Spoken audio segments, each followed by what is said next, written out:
Now let's take a look at what a winning dice combination like a 7 or 11 on the first roll would do for you.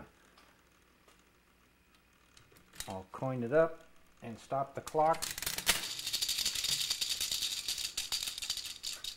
Set it to this combination of 7.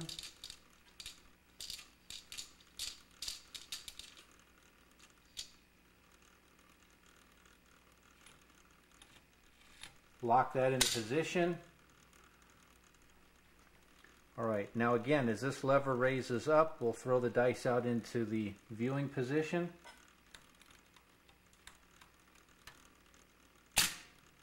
There they are.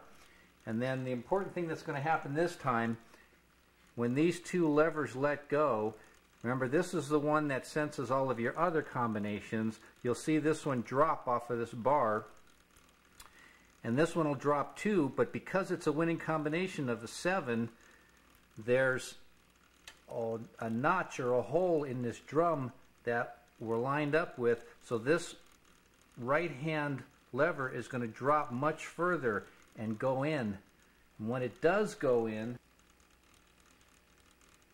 this lever comes also down here, and the tip of this will run over and touch this secondary lever and push on it. Where that secondary lever goes is down to its own shaft, and this shaft runs off to the left way over to the other side of the machine to where the coin tubes, the coin slides are. So having this drop down much further will have it push this lever far enough so it can contact this second lever and give you a payout. I'll let it go now. You can see that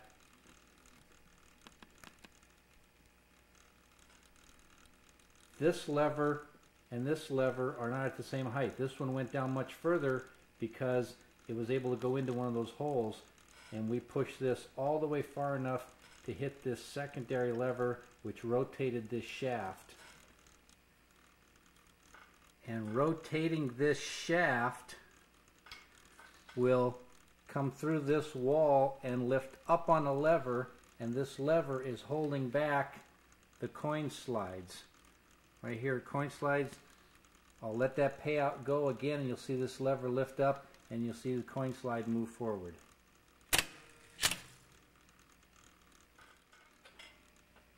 Here's the same payout again, taken from another angle. We can actually see the coin slides. They're all reset, and you'll see just the bottom ones go to pay out 2 coins. Here we go. Right there. That was just for a 7 or 11 combination. Now I'll reset the coin slides.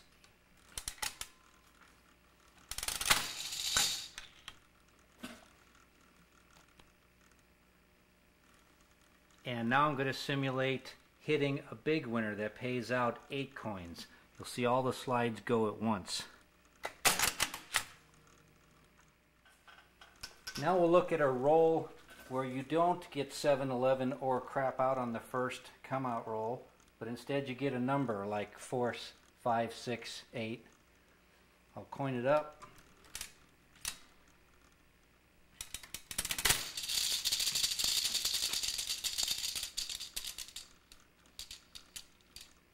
And put a 10 up.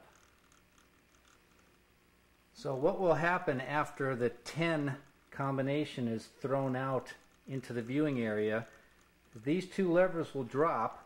The one on the right won't detect that it's a 7 or 11. The one on the left will find the slot in that drum, and it'll be allowed to fall down farther. Remember, if it only falls a little bit into the drum, that detects the 2, 3, or 12. But falling all the way into the drum lets this really drop down low, and that detects a number that you're trying to play for in the right hand side. Here we go. And you can see how much farther it's dropped down. By this lever being allowed to drop down farther than normal because it's found a number,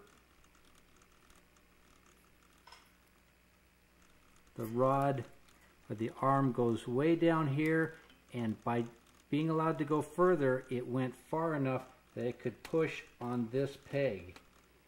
And this peg is a separate arm connected to another shaft that runs left and right the length of the game. And that translates and goes way over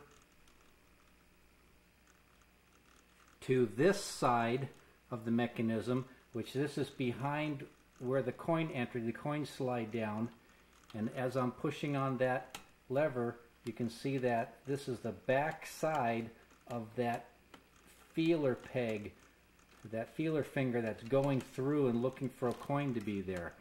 Now in its normal at rest position, you can see that it's already pulled back away. It's not going through that little slot looking for a coin. So that means it's pulled back on its own right now, which will allow me to crank the handle without having another coin in there.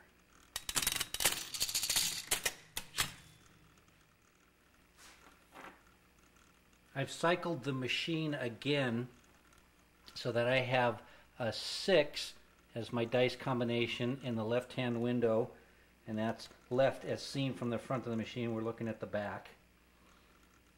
So left-hand window's got 6. That's the number I'm playing for in the right-hand window. Because I'm set up now to allow me to keep cranking the handle, I'm going to be using this bar now instead, and also this drum with the slots in it, looking for that 6 to appear. If I get a 6 on this drum, my lever will fall into the right slot and I'll win. Any 7 that comes up on this drum, I will lose.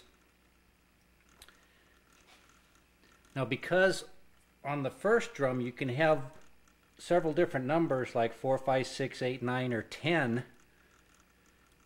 that you can be playing for and trying to match on the other drum, they've placed pegs, little screws that are sticking out of this drum, and the position of this from left to right is what tells it that I've got a 6 currently being displayed. The different numbers like 8 and 10, they're at different positions left and right.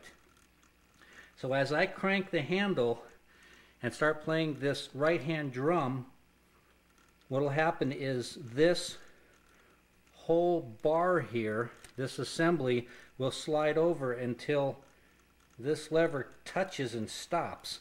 And by sliding this over, we're sliding over levers and lining them up with the right number on this drum that we're looking for. So I'll crank the handle and watch that slide over.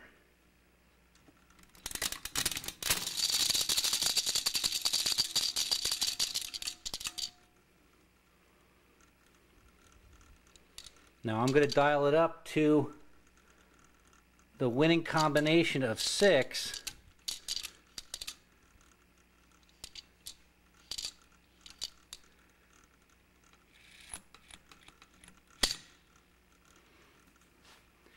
And after the 6 gets locked into position, we have the same setup on this bar.